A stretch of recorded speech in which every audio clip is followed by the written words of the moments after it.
Բարև սիրելի բարեկամներ, դուք դիտում եք Ամեկ+-ի Պոստսկրիպտում հաղորդաշարը եւ այսօր իմ զրուցակիցն է պրոֆեսոր Ֆերնան Վարենը, միջազգային իրավունքի փորձագետը. Thank you, Professor, for accepting our invitation and coming here. I'll ask you in Armenian, of course. Ընդհանուր ձեր գործունեության ոլորտը դուք կարող եք հակիրճ ներկայացնել, ինչով եք դուք զբաղվում? Can you present the field of your activity briefly?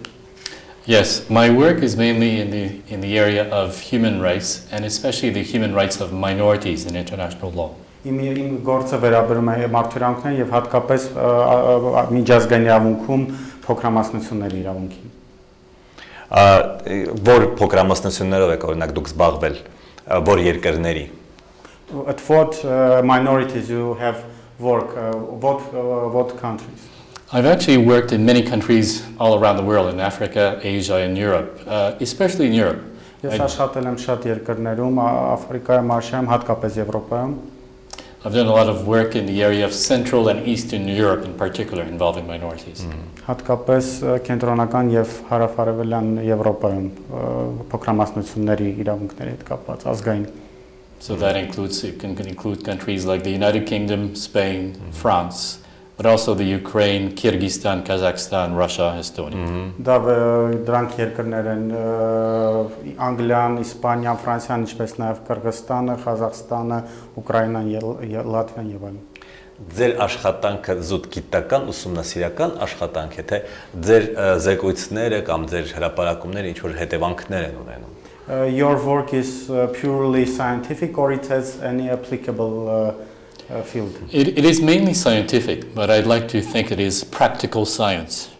Դա գիտական է, բայց ես կարծում եմ, որ դա նաև կիրառական գիտնական ոլորտ։ Because when we talk about the rights of minorities, it actually applies to real situations in different countries. Երբ մենք խոսում ենք փոքրամասնությունների իրավունքների մասին, դա վերաբերում է նաև կոնկրետ վիճակին, կոնկրետ երկրներում։ For example, we could say that in Javak, next in Georgia, there are issues of discrimination.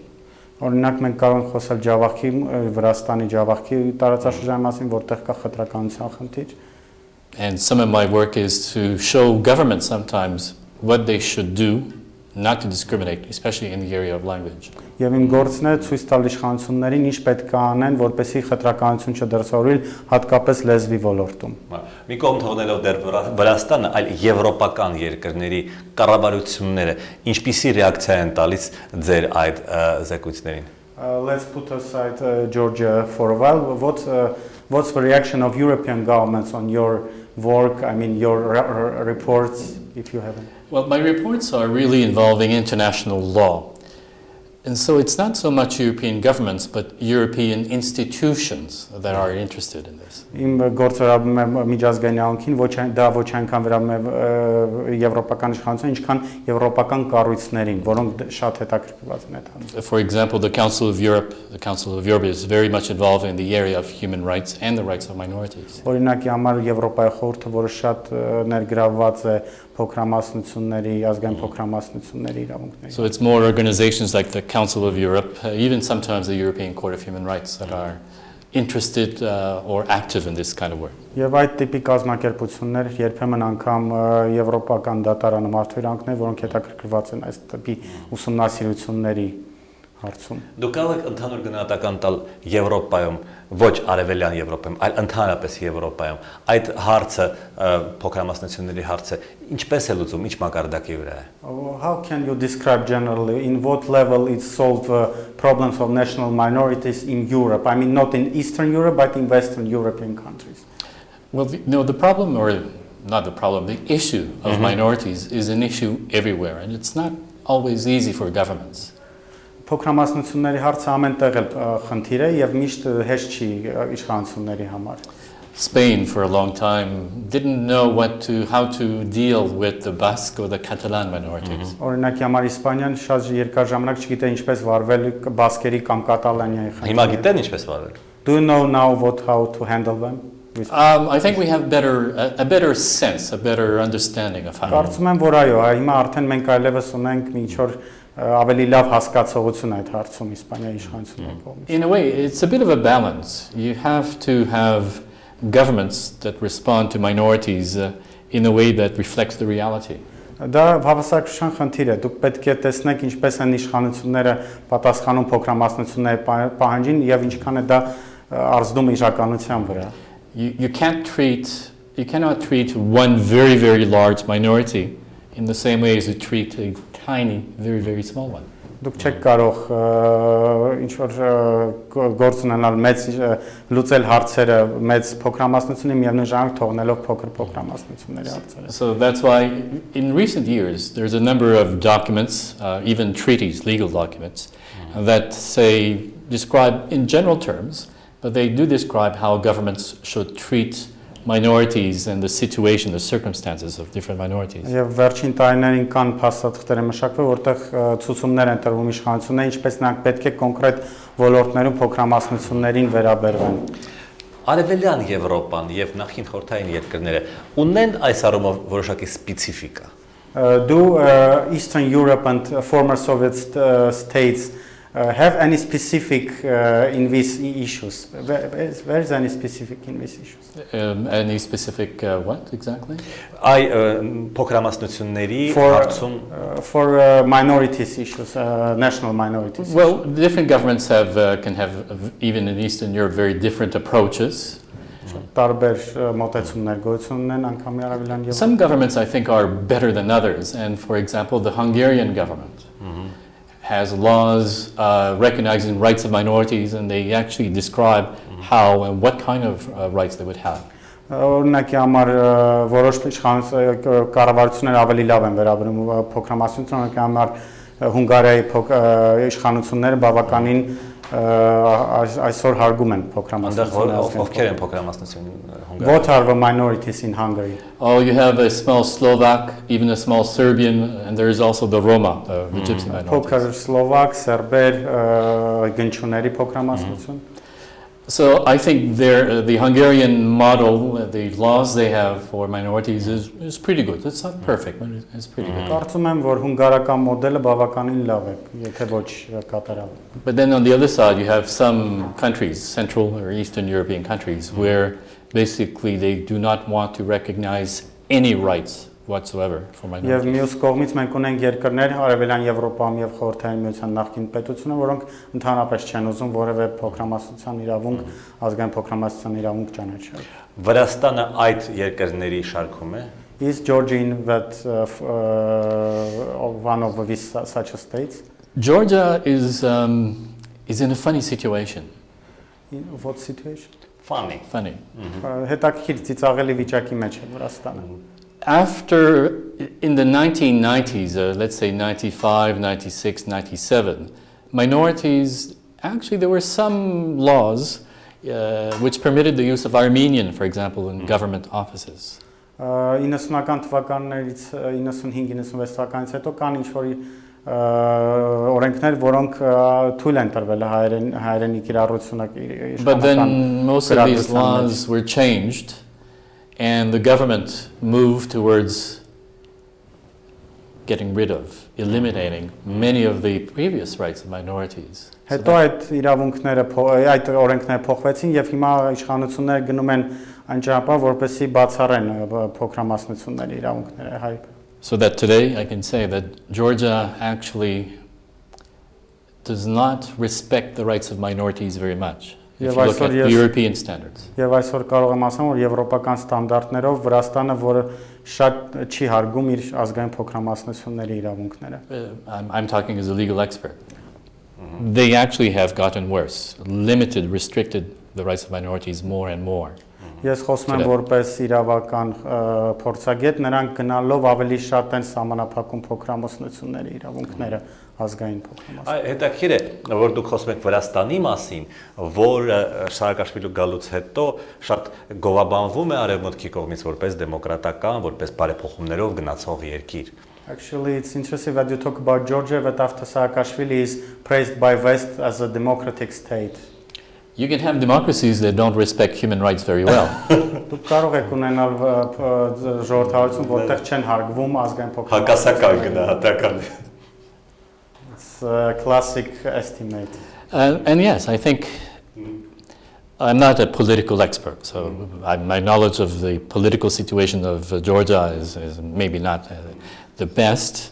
But from a legal point of view, it's very clear that the human rights in Georgia have gotten worse and worse. Ես քաղաքական փորձագետ չեմ, կարող եմ մի քիչ շատ սահմանափակ լինեմ այդ հարցում, բայց զուտ իրավական տեսանկյունից գնալով Վրաստանում փոքրամասնությունների ազգային իրավունքները գնալով ավելի են սահմանափակվում։ So maybe a democracy, I'm not sure about that, but clearly there's something wrong in terms of respecting human rights law. Ես ասում եմ, չգիտեմ, գուցե այնտեղ ժողովրդավարություն է, ես դրանում համոզված չեմ, բայց իհարկե այնտեղ խնդրեմ կա փոքրամասնությունների իրավունք։ Ես խնդրում եմ մի քանի 3-4 կետով մանրամասնեք թե ինչ խնդիրներ են դրանք։ Can you by points 3 or 5 points give main the problems in Georgia in terms of respecting the rights of minorities? Well, I think clearly in terms of the use of the Armenian language, there is a serious problem. Իհարկե առաջին հերթին դա հայերեն լեզվի օգտագործման հարցում է լուրջ խնդիր։ There is a European treaty that applies to Georgia. It's called the Framework Convention on the Protection of National Minorities. Գոյություն ունի եվրոպական պայմանագիր, որը կիրառվում է ընդունվել է Վրաստանի կողմից, դա կոչվում է փոքրամասնությունների իրավունքների պաշտպանության շրջանակային կոնվենցիա։ And that treaty clearly says that when you have a very large minority on a territory, then the authorities, the government offices, must use that language in their services to the public. Եվ այդ պայմանագրում հստակորեն ասված է, որ եթե դուք ունես ինչ-որ մի տարածքում մեծ թվով ազգային փոքրամասնության ներկայացներ, ապա կառավարման մարմինները պետք է օգտագործեն այդ փոքրամասնության լեզուն, իրենց գրագրության եւ In recent years, the government of Georgia has said that only the Georgian language should be used in government offices. Եվ վերջին տարիներին վրացական իշխանությունները ասում են, որ միայն վրացան, բացառապես վրացերենը պետք է օգտագործվի բոլոր պաշտոնական գրագրություններում։ University education. Բարձրագույն կրթության։ University education is now only in Georgian. Այսօր բարձրագույն կրթությունը միայն վրացերենով է։ And the result is, as you know, that most Armenians cannot go to university in Georgia, the Armenian minority. Եվ արդյունքը նա է, որ դու ինչպես գիտեք, հայերի մեծամասնությունը չեն գնում վրացական համալսարաններ, because their fluency in Georgian is not very high. Որովհետև նրանց իմացությունը վրացերենի այդքան էլ բարձր չէ։ That probably is discrimination in Դա իսկապես գուցե խտրականություն է։ Even in terms of politics, you know, there is a law that does not allow regional political parties in Georgia. Անգամ եթե քաղաքական տեսանկյունից նայենք, կան գոյություն ունի Վրաստանում, որ թույլ չի տալի տարածաշրջանային կուսակցություններ։ That really means that political parties that might represent minorities like the Azeri or the Armenians cannot organize. Cannot be officially organized. Փաստորեն քաղաքական կուսակցություններ, որոնք ներկայացնում են հայերի կամ ասենք ադրբեջանցի փոքրամասնության շահերը, չեն կարող կազմակերպվել։ Լավ, վերցնենք Հունգարիան, որից դուք գոհ եք, չէ՞։ Հունգարիայում ռումինները օրինակ հնարավորություն ունեն ընդունվել համալսարան իմանալով միայն ռումիներեն եւ չիմանալով հունգարեն։ Let's talk about Hungary that you are praise. In Hungary, Rumen people they have right to enter to university without know Hungarian language? No, but that's different. The Hungarian language is clearly the language of almost everyone in Hungary. Ոչ, բայց հունգարերեն լեզուն այնտեղ բոլորի լեզուն է։ But in Georgia, the Georgian language is not the language of almost everyone in Georgia. Բայց Վրաստանում վրացերենը դա ոչ բոլորի լեզուն է։ You have to look at the effect. Sometimes only using one language can be discrimination against certain groups. Եվ մենք պետք է հասկանանք, որ երբեմն օգտագործելով միայն մեկ լեզու դա նշանակում է խտրականություն դրսևորել կոնկրետ խմբի նկատմամբ։ A better example would be Switzerland. Ավելի լավ օրինակ է օրինակի համար Շվեյցարիան։ You really have 3-4 large language groups. Այնտեղ կան 3-4 մեծ լեզվական խմբեր։ And there are public universities, state universities that teach the 4 languages. Եվ կան համալսարաններ, որտեղ ուսուցանում են այդ 4 լեզուները ամեն մեկ։ Այսինքն Շվեյցարիայի կառուցվածքը կանտոններով եւ Վրաստանի կառուցվածքը կարելի է համատել։ Can we compare the structure of state structure of Switzerland as canton and structure state structure? No, that's a good point. But the point was to look at the effect of education and language. In Switzerland, having universities teach in the language of all of the largest minorities is a fair result. That means that everyone, almost everyone, has a language to go to university. Ոչ իհարկե չեն կարող, բայց մենք պետք է ասենք, որ Շվեյցարիան լավ օրինակ է, որտեղ փոքրամասնությունները իրանք սորելով, լեզուներ սորելով կարող են գնալ համալսարան եւ այնտեղ նորմալ առանց։ A better example would be Italy. Ավելի լավ օրինակ է Իտալիան։ There are universities in Italy that teach in 4 languages. Կան համալսարաններ Իտալիան, որտեղ ուսուցանում են 4 լեզուներ։ In the north of Italy, there are universities. There is one university that teaches in German, and in English, and in Italian.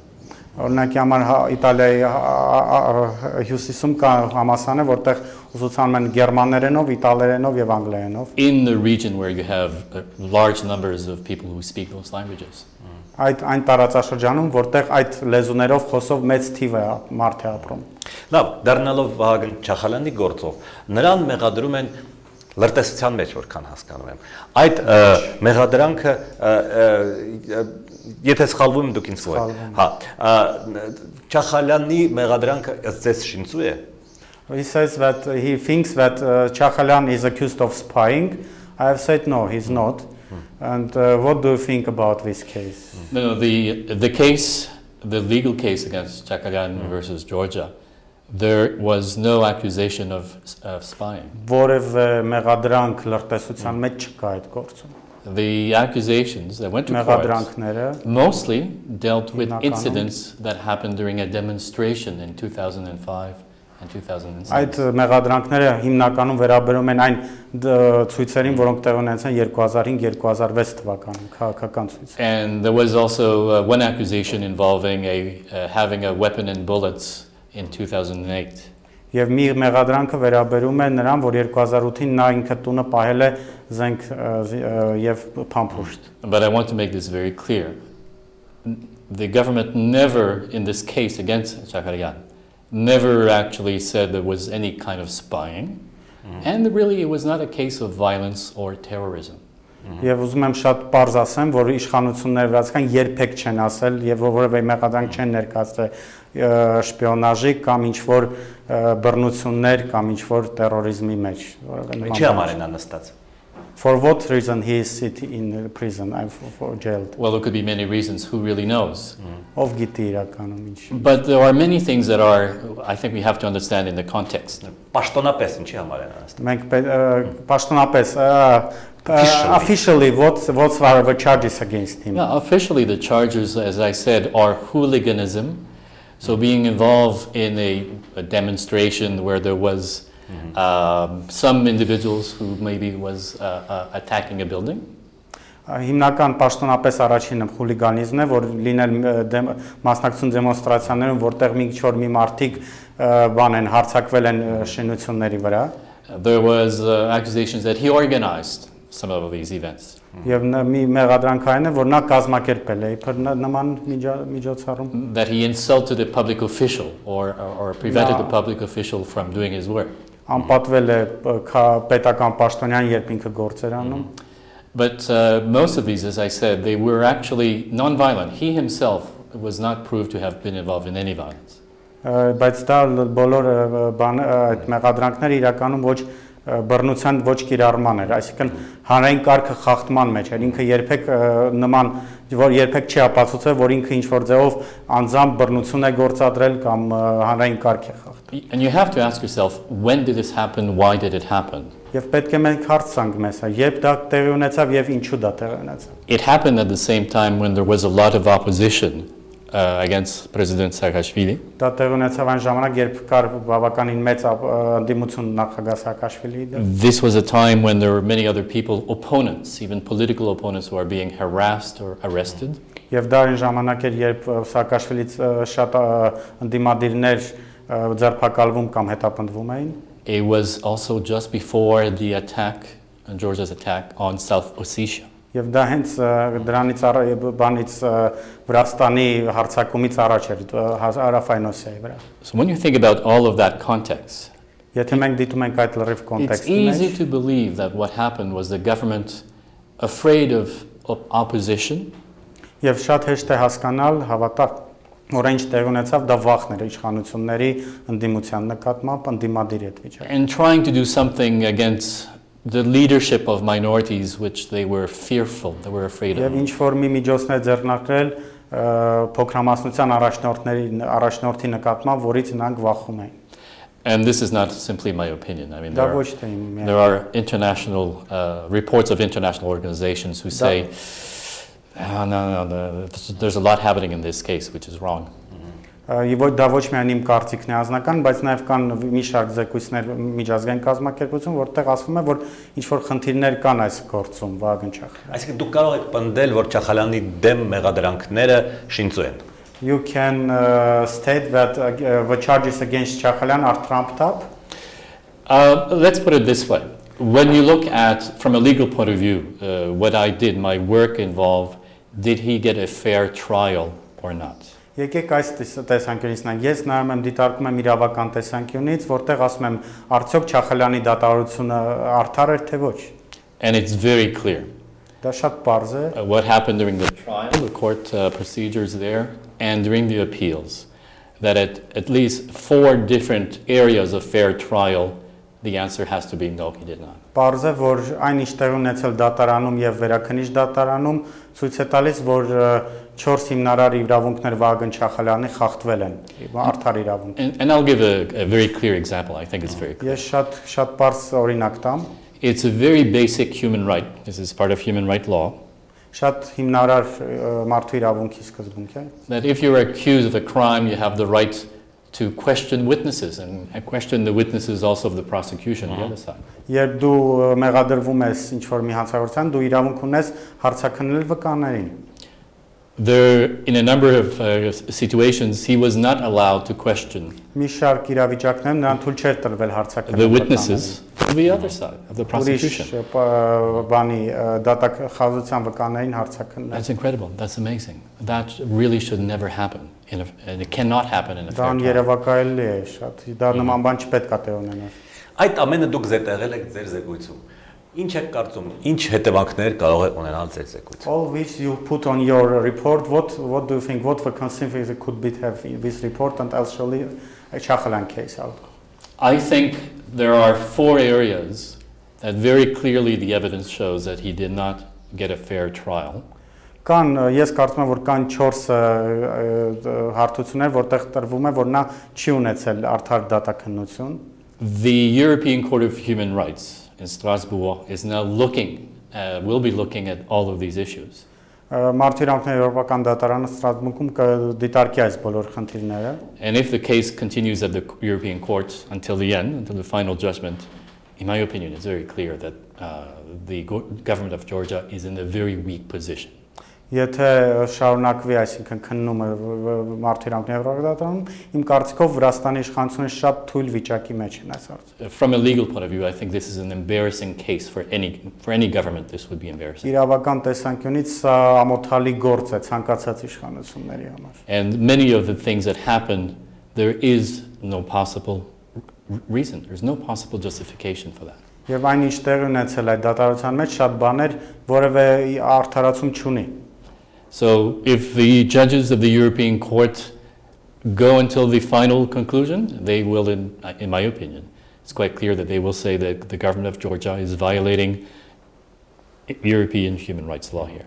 Եվ եթե մինչև վերջ գնան, այսինքն իրավ արդեն գնան դեպի դատավերջի, ապա նրանք իմ կարծիքով կընդունեն, որ Վրաստանի իշխանությունները խախտել են իր մարդու իրավունքները այս հարցում։ Վերջին հարցը դուք ասում եք եթե, այսինքն հնարավոր է որ նրանք չգնան մինչև վերջ։ You say if you think that it's possible that they will not go to end in this case. Very often when a government has a weak case, Շատ հաճախ երբ իշխանությունները թույլ գործ ունեն, they try to avoid the case finishing in court. Նրանք փորձում են խուսափել դատավճռի հրապարակումից։ And they try to get a friendly settlement. Նրանք փորձում են ընկերական լուծման հանգել։ The government of Georgia, if it is smart, should try to do that. Եվ Վրաստանի իշխանությունը եթե խելացեն, ապա կփորձեն դա անել։ But I don't know what Mr. Chakalian would do. It's his decision whether or not to continue in the end. Բայց ես չգիտեմ իհարկե պարոն Չախալյանը ինչ կանի, նրա որոշումն է շարունակել թե ոչ։ Շնորհակալություն, thank you very much for your presentation and I wish you good luck. Merci beaucoup. Merci à vous. Սիրելի բարեկամներ, իմ զրուցակիցն էր պրոֆեսոր Ֆերնան Վարենը, միջազգային իրավունքի փորձագետը, մենք կհանդիպենք նաև վաղ, տեսություն։